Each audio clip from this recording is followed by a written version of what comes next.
బాబు జగజీవన్ రామ్ గారి ఆలోచన విధానం జగయాలి వర్ధిల్లాలి వర్ధిల్లాలి బాబు జగజీవన్ రామ్ గారి ఆలోచన విధానం వర్ధిల్లాలి వర్ధిల్లాలి వర్ధిల్లాలి ఎస్సీ ఎస్టీ బీసీ మైనార్టీల ఐక్యత వర్ధిల్లాలి వర్ధిల్లాలి వర్ధిల్లాలి ఎస్సీ ఎస్టీ బీసీ మైనార్టీల ఐక్యత వర్ధిల్లాలి వర్ధిల్లాలి వర్ధిల్లాలి బాబు జగజీవన్ రామ్ ఆలోచన విధానం వర్ధిల్లాలి వర్ధిల్లాలి వర్ధిల్లాలి బాబు జగజీవన్ రామ్ గారి ఆలోచన విధానం వర్ధిల్లాలి వర్ధిల్లాలి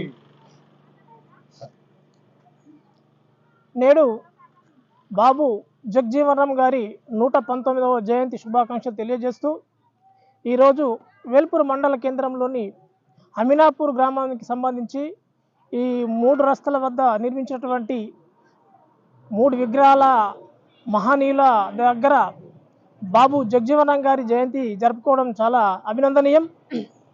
ఈ మహానుభావుడు దళిత వర్గాల పుట్టినప్పటికీ దళితుల కోసమే కాకుండా అణగారిన వర్గాల కోసం కూడా పాటుపడి ఎన్నో ఉన్నతమైనటువంటి పదవులను అనుభవించినటువంటి వ్యక్తి.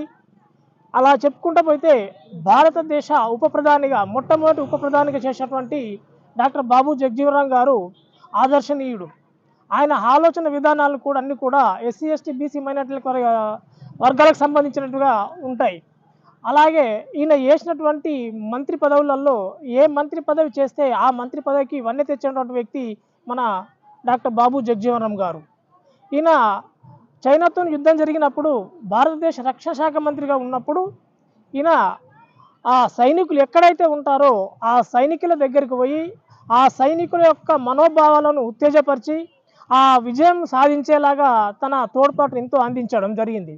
అలాగే వ్యవసాయ శాఖ మంత్రిగా ఉన్నప్పుడు భారతదేశంలో పంటలను ఎక్కువ వండిపోయి ఏమి చేయాలనో తెలియలేని పరిస్థితిలో ఆ పంటలను రక్షించడం ఎలా అన్నప్పుడు దానికి ఆలోచించి నేడు అనుకుంటున్నటువంటి గిడ్డంగులను ఆ రోజు తను నిర్మించి వీటన్నిటిని నిల్వనం చేసి లేని సందర్భంలో వాడడం జరిగింది.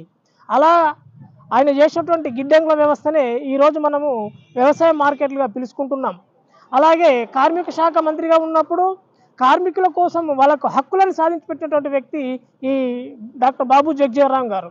ఇలా ఈ మహానుభావులను జయంతులను వర్ధంతులను పురస్కరించుకొని మనము దండలేసి దండం పెట్టుకొని పోవడమే కాకుండా వీళ్ళ యొక్క ఆలోచన విధానాలను మనం తెలుసుకొని మన ముందున్నటువంటి భావితరాలకు తెలియజేసినట్లయితే మనం భారతదేశంలో ఎస్సీ ఎస్టీ బీసీ మైనార్టీల రాజ్యం వచ్చే అధికారం ఉంటుంది. కాబట్టి దాన్ని మనము మనస్ఫూర్తిగా మన పిల్లలందరికీ చెబుతూ వాళ్ళ యొక్క ఆలోచన విధాలను అందరు తెలియజేసినట్లయితే మనం ముందడుగులో ఉంటామని తెలియజేస్తూ ఈ అవకాశం కల్పించినటువంటి అమినాపూర్ గ్రామ మాదిగ సంఘ సభ్యులకు అలాగే మిగతా అన్ని కులాల వారికి కూడా ధన్యవాదాలు తెలియజేస్తున్నాను.